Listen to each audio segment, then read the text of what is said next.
I don't care what anyone said about you. You did your best. You are Arctic strong. What are you doing? Nothing, I'm looking at boobies! Anyone who's known me for a while knows that I have a habit of liking things that, well, that aren't universally loved. The Zeta Project? Yup. Jason Goes to Hell? Hell yeah. Arctic Dogs? That was a whole thing. Hey, Seattle! Arctic Dogs is in theater tomorrow! Check your local movie listings!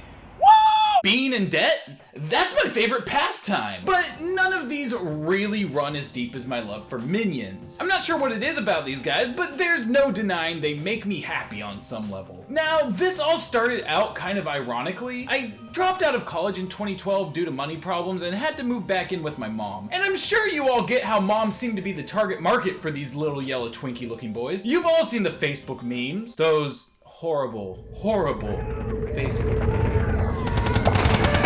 But despite being in an environment where I was constantly surrounded by these blue and yellow reminders of my high school colors and overall academic failure, I never ended up watching a single one of their films. That is, until after I had moved back out. In summer of 2015, Minions were everywhere. After 2 box office smash hits where these obviously bankable monstrosities took a back seat to the actual plot at hand, the studio behind the Despicable Me films, Illumination, realized that a Minions movie would be a way to literally print money. Money printer go. Honestly, I don't think I've seen such a strong merchandising push since Pokemon. Anywhere my friends and I went, the Minions could not be escaped. So finally, after weeks, maybe even months of exposure, my boys Garrett, Jeremy, and I decided, wouldn't it be funny if we went to see the Minions movie? The answer was no. It wouldn't be. The movie wasn't all that great. I mean, there were some good gags and all, but it felt like they were dragging something that could have worked as a short film out to be a full-length movie. Garrett fell asleep midway through the thing, but while we were in the movie, my girlfriend at the time was preparing our apartment for a Minions-themed going-away party for Jeremy. So despite not being a fan of the film altogether, I can't deny that I have fond memories attached to the franchise. So when work closed down a few weeks ago and we started getting the word that we needed to be social distancing, I figured, hell, I have half the movies already due to redeeming Blu-ray digital copy codes from my local Goodwill, may as well finally give the rest of the franchise a shot. And then, I had an epiphany.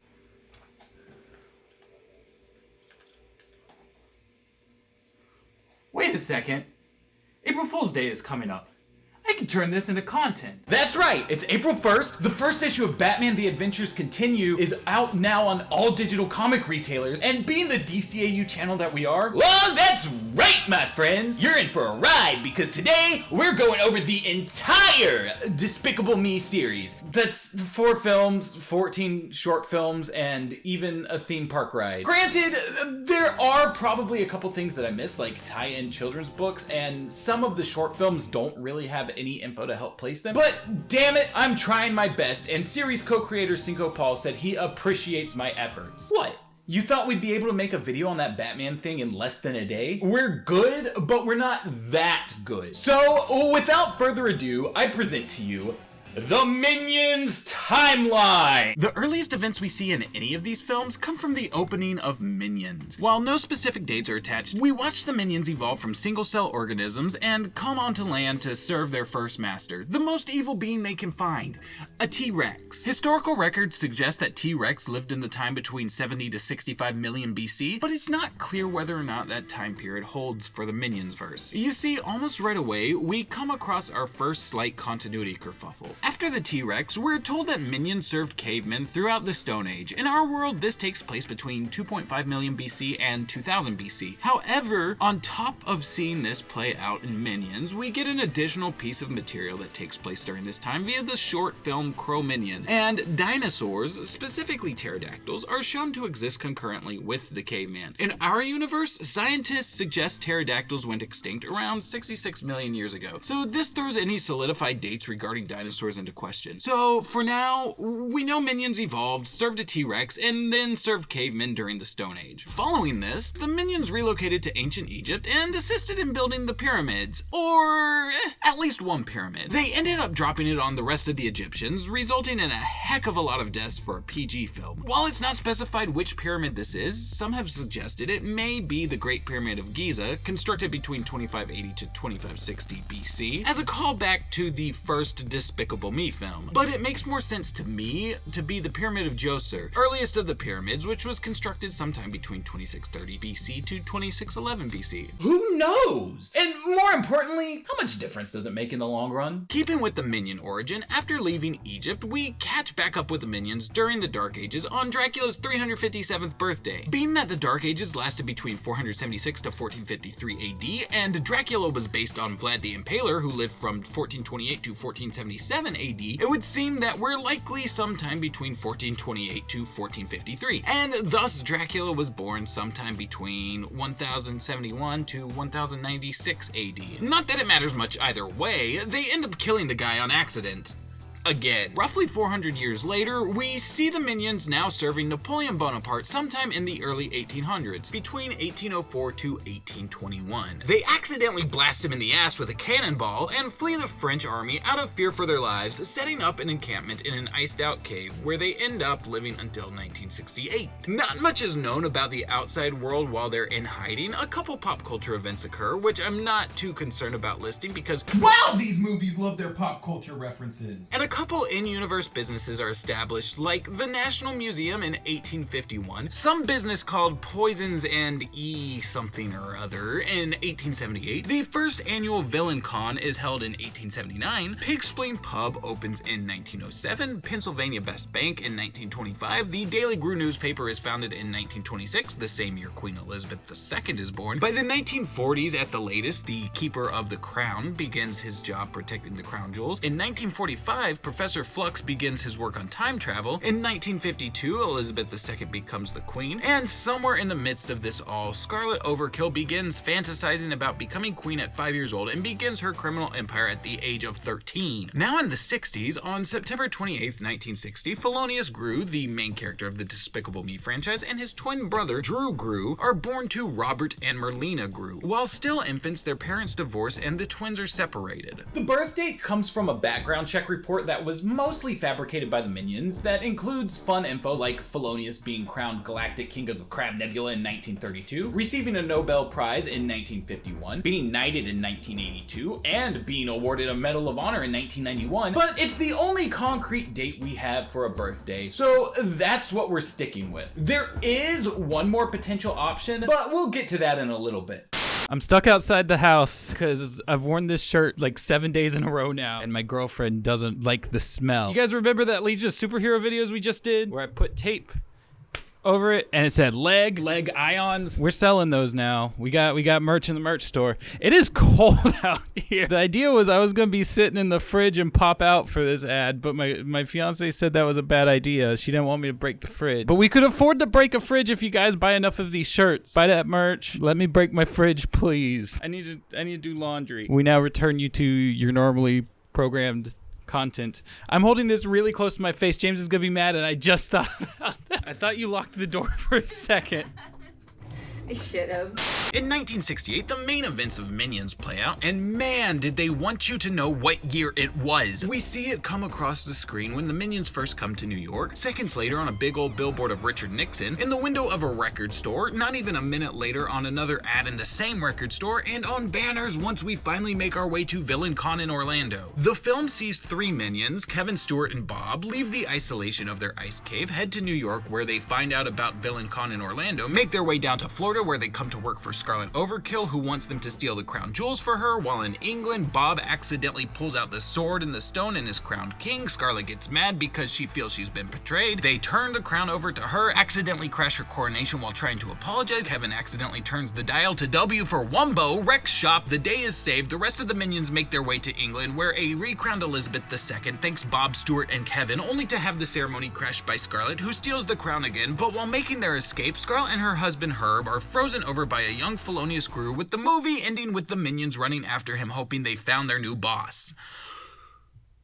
While this film is basically just a huge game of hot potato wrapped up in a fetch quest, I think the most interesting aspect is what's up with Gru. At Villain Con, we get a real quick blink and you'll miss it moment of him and his mom at an exhibition put together by one of the main characters from the Despicable Me films, Dr. Nefario. The freeze gun that Felonious has at the end of this movie, this is where he bought it. Though, while the two begin working together at some point, it's not clear if that's over the course of this film or later on. But according to Cinco Paul, their partnership came about as a result of a science fair project that caught Nefario's eye. Shortly after this, or before, I really don't know, the events of the short film Binky Nelson Unpacified take place. We see a calendar with 29 days on it, which makes me think that it's February 1968, because leap years and all. But apparently May only has 28 days, so what do I know? Nothing! That's what. Well, except that 69 is an inherently funny number, which segues us into the year 1969. Still without Minions, a flashback from Despicable Me shows Felonious and his mother watching the televised July 20th moon landing. We learn from the movie Minions that this was a staged event, but without that knowledge, Felonious is inspired and consistently attempts to impress his mother by building a rocket and showing her his progress along the way. Seen as Nefario's booth had a few rockets present, perhaps this was the science project that caught his attention. After all, this point in Gru's life does seem to be pretty important since we get another flashback in Despicable Me 2 set shortly after the moon landing where he attempts to ask out his crush Lisa. This brings us to the newest entry to the franchise, Minions: The Rise of Gru. Originally scheduled for release in July, the film was just pushed back due to the illness that I can't say the name of or else risk demonetizing the video. You know the one. But while we still have to wait an indefinite amount of time for this movie's release, I think we've got just enough clues to pin down a timeline placement. Since the trailer features a pet rock, a short-lived fad that lasted from September 1975 to February of 1976, it would seem that the film takes place between those dates. But remember that thing I said earlier about Gru's birthday? You see, the movie's website says he's 12 years old in this film, and if that's the case, then his birthday would be around 1963 or 1964, making him 4 or 5 in his Minions appearance. And that doesn't make sense. So my assumption is that the writer said, pop culture references be damned, and placed this film in 1972. It wouldn't be the first time.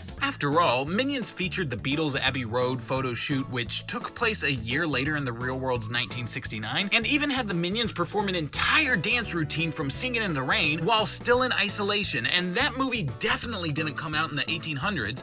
How would they have even rehearsed? I guess it could be like that saying where if you put enough monkeys in a room with a typewriter, eventually they'd write Shakespeare. But honestly, I always figured the monkeys would die off before they even got to that point. But that's enough speculation for now. Time for some more solid dates. In 1985, Despicable Me 3 villain Balthazar Bratt becomes the star of #1 network show Evil Brat. The show lasts for 3 seasons and is canceled in 1988 following the star's unexpected growth spurt. In December 1989, the events of the short film Panic in the Mailroom take place. And I know that doesn't make much sense because it features the PX41 formula that we're first introduced to in Despicable Me 2. But A, the calendar right there says it. B, I don't think any of you know what I'm talking about. And C, we're never told that the formula doesn't exist before the events of that film, just that the antidote is new. And since we don't see the antidote, I'm not gonna sweat it. On October 13th, 1991, Gru almost wins Villain of the Year. Around this time, circa 1993, the villain El Macho fakes his death at the height of his career. The story is so big in the world of villainy that years later, on April 26, 2001, Daily Villain magazine publishes an issue where it's the cover story. Sometime between all of this, at an undetermined point of time, a very young but old enough to be on her own Lucy Wilde loses her parents as they're killed by an unknown villain.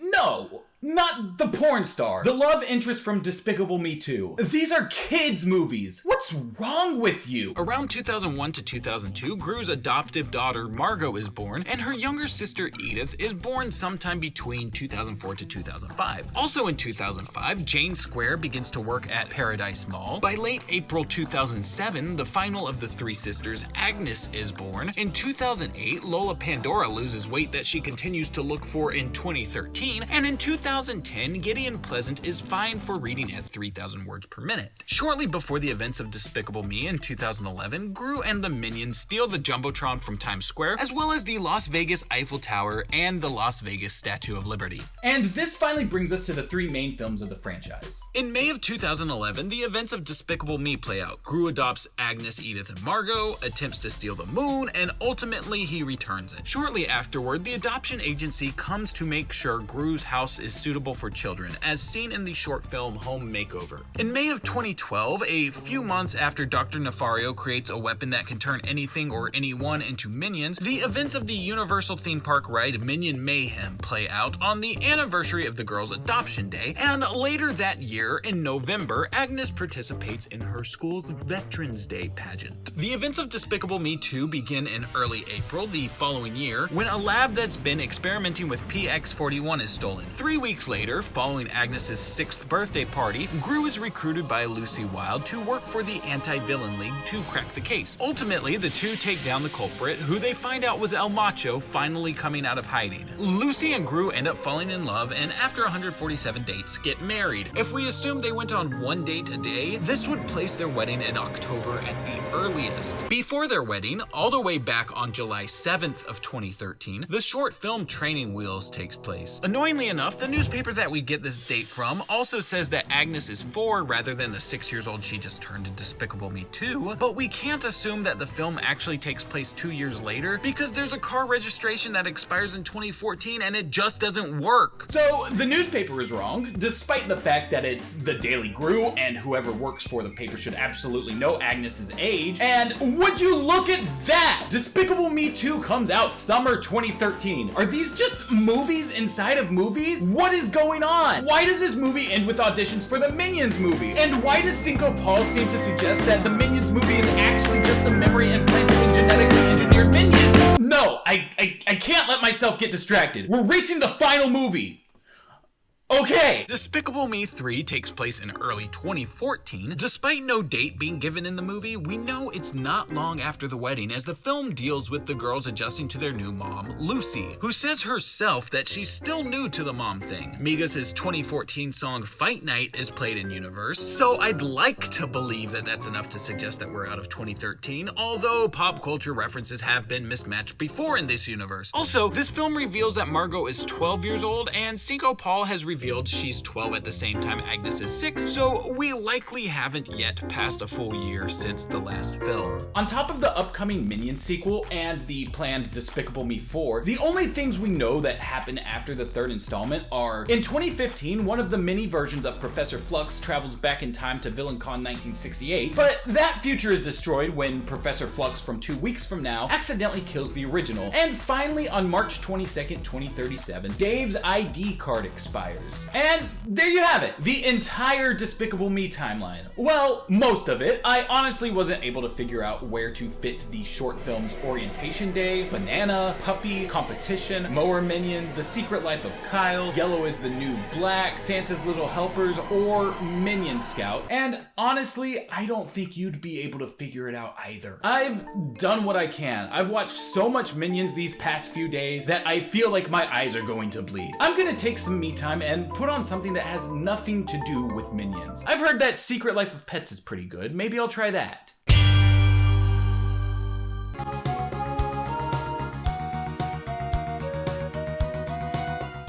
Minion.